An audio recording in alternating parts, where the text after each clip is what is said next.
बिस्मिल्लाहिर्रहमानिर्रहीम, अस्सलाम वालेकुम। आप मेरे रकम में देख सकते हैं इस वक्त शाहजेब खानजादा साहब के साथ खावर मानिका साहब का एक सो कॉल्ड तहलका खेज इंटरव्यू नशर हो रहा है और मैं इस इंटरव्यू के दरमियान, इस इंटरव्यू के दौरान ये वीडियो रिकॉर्ड करवा रहा हूं क्योंकि मैं इस इंटरव्यू को इस काबिल भी नहीं समझता कि इस इंटरव्यू को सुना जाए और सुनने के बाद उस पर तबसरा किया जाए। इब्तदाई तौर पर ज़ाहिर है जब ये ब्रेकिंग के डब्बे घूमना शुरू हुए, मुख्तलिफ चैनल्स पर टिकर्स चलना शुरू हुए बुशरा बीबी के हवाले से खावर मानिका साहब के नाम निहाद इंकशाफात पर, तो मुझे ये एहसास हुआ कि मुझे इस पर एक वीलॉग रिकॉर्ड करना चाहिए। देखिए, जब आपका मुखालिफ आपकी निजी जिंदगी पर यूं कीचड़ उछालने लगे, जब आपका मुखालिफ आपकी जाती जिंदगी का यूं बरसरे आम तमाशा बनाने लगे, तो यह समझना चाहिए कि आप जीत रहे हैं या आप जीत चुके हैं। खावर मानिका साहब के हवाले से बेशुमार ऐसी बातें हैं जो उनके हक में की जा सकती थीं। जाहिर है एक इमोशनल धचका था, एक जज्बाती तौर पर उन्हें परेशानी लाहक हुई होगी यकीनन, एक मर्द के तौर पर, इस सोसाइटी, इस माशरे के एक मर्द के तौर पर अगर देखें। लेकिन ये वो तमाम बातें थीं जो उन्हें तब करनी चाहिए थी जब वक्त था। वो कहते हैं ना कि लड़ाई के बाद जो मुक्का याद आए वो मुक्का अपने मुंह पर मार लेना चाहिए। और फिर जब आप सियासी मुखालफतों के अंदर, जब आप नजरियाती इख्तलाफात के अंदर एक दूसरे के घर में एक दूसरे की इज्जतें उछालने के लिए घुसना शुरू हो जाए, तो ये यकीनन आपकी अखलाकी शिकस्त होती है। और मैं समझता हूं कि इस वक्त फैसला साजों को एक बड़ी इखलाकी शिकस्त का सामना करना पड़ रहा है। खावर मानिका साहब ने बहुत सारी बातें की और मैं ये समझता हूं कि उन तमाम तर बातों पर इस वक्त कम से कम मीडिया को वावेला नहीं करना चाहिए। खावर मानिका साहब के हवाले से भी इतने बरस बाद उनको अगर ये तमाम तर बातें याद आई हैं, इतने बरस बाद अगर उनको ये याद आया कि बड़ी तकलीफ से गुजरे, उनके बच्चे बहुत तकलीफ से गुजरे, इतने बरस बाद उनको ये याद आ रहा है कि उनके साथ बेवफाई हुई, उन्हें धोखा दिया गया, तो मैं ये समझता हूं कि इसके पीछे जो मुहर्रिकात कार फरमा है वो हमें सोचना चाहिए। जो एक सीरीज है प्रेस कॉन्फ्रेंसेस की, बयानात की, हम सब जानते हैं कि ये उस सीरीज का एक तसलसल है।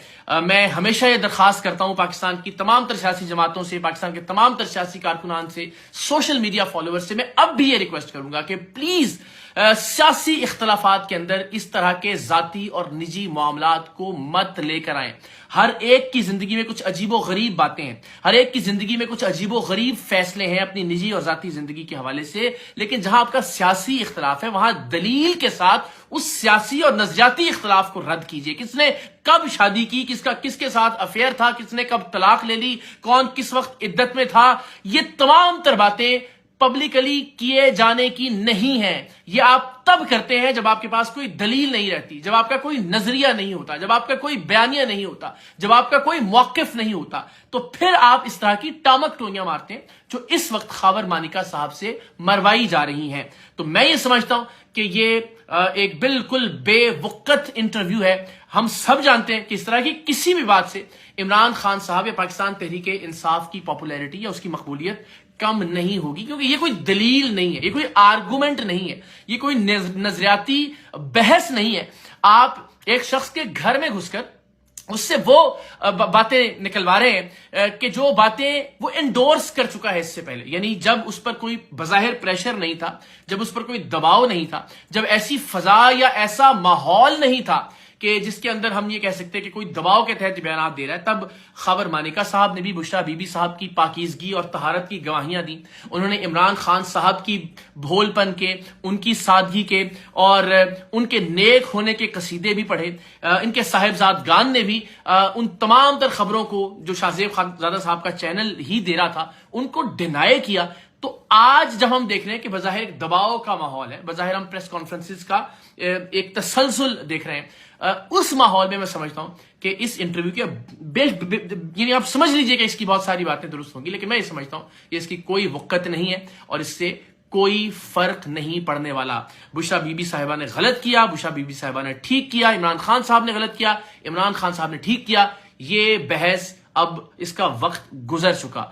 ये उस वक्त की जानी चाहिए थी। खावर मानिका साहब को एतराजात थे, उन्हें दुख पहुंचा था, उन्हें तकलीफ थी, तो ये उस वक्त बात की जानी चाहिए थी। सो यही उसूल पाकिस्तान की तमाम तर पॉलिटिकल पार्टीज को अपने ऊपर और दूसरों के ऊपर भी लागू करना होगा। मैं کبھی بھی اس بات کی حمایت نہیں کرتا کہ پی ٹی آئی کے لوگ دوسری سیاسی جماعتوں کی خواتین سے متعلق کسی بھی طرح کا تضحیک آمیز رویہ روا رکھیں یا کسی کی بھی نجی زندگی کے حوالے سے کوئی بھی سوال اٹھائیں. اور میں اسی طرح سے سمجھتا ہوں کہ بشرا بی بی صاحبہ کے حوالے سے بھی ان کی نجی زندگی کے حوالے سے بھی ان کا استحقاق ہے کہ وہ کس کے ساتھ رہنا چاہتی تھیں, وہ کس سے شادی کرنا چاہتی تھیں, اور یہ مائنیوٹ ڈیٹیلز کہ جی وہ کب شادی ہوئی, کب طلاق تھی اور کب عدت تھی, یہ میرا خیال ہے آپ خدا پر چھوڑ دیجئے یہ تمام تر معاملات. اس لیے کہ جب یہ کچھ ہو رہا تھا اس وقت ریاست یا قانون حرکت میں نہیں آیا, تو آج بھی میرا خیال ہے کہ ریاست اور قانون کو ان معاملات پر خاموش رہنا چاہیے. تو سیاست میں اتنی رواداری ضرور رکھیے. آپ سب سے ریکویسٹ ہے خدا کے واسطے, آج اگر کسی دوسرے کے گھر کی عزت اچھالی جا رہی ہے تو کل آپ کے گھر کی عزت بھی اچھالی جائے گی. ماضی میں اگر کسی کی عزت پر کیچڑ اچھالا گیا وہ بھی غلط تھا. اگر آج اس طرح سے سیاست میں فتح حاصل کرنے کے لیے یا اپنے نظریے کی جیت حاصل کرنے کے لیے یا ایک خاص پولیٹیکل پارٹی کو دیوار سے لگانے کے لیے, جبکہ اس پولیٹیکل پارٹی کے قائد عمران خان صاحب قید کی صعوبتیں برداشت کر رہے ہیں, جب اس پارٹی کے لوگ اس وقت قید و بند کی مصیبتیں برداشت کر رہے ہیں, اس وقت میں خاور مانیکا صاحب کا اس طرح کا انٹرویو دینا میں سمجھتا ہوں قابل مذمت عمل ہے.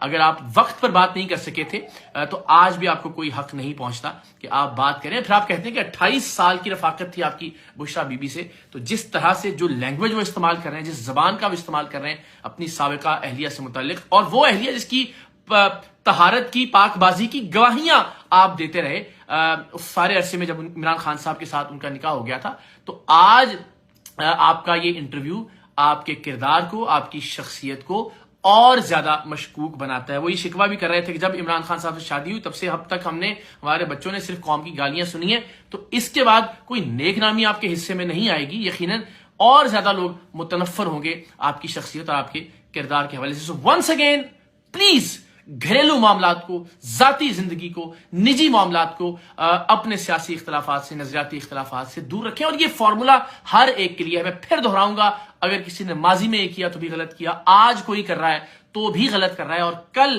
جو آج کر رہے ہیں جنہوں نے ماضی میں کیا یہ ان کے سامنے بھی آئے گا. پروردگار دو عالم سے یہ دعا ہے کہ آپ کی اور ہم سب کی عزتوں کو اللہ تعالیٰ کی ذات محفوظ رکھے, اور ہمیں یہ توفیق دے کہ ہم دلیل کے ساتھ دوسرے کے موقف کو, دوسرے کی بات کو رد کر سکیں. تو میں سمجھتا ہوں کہ قوم کو, جس کا مجھے امکان بھی دکھائی دے رہا ہے کہ وہ اس انٹرویو کو مسترد کریں گے, اور وہ سمجھتے ہیں, میں یہ سمجھتا ہوں اور لوگ بھی یقیناً اس بات کو سمجھتے ہیں کہ اس کا جو سیاق و سباق ہے اس انٹرویو کا, اس سے ہٹ کے اس انٹرویو کو نہیں دیکھا جا سکتا. اور سیاق و سباق یعنی جو ماحول ہے اس وقت پاکستان کے اندر وہ آپ سب جانتے ہیں.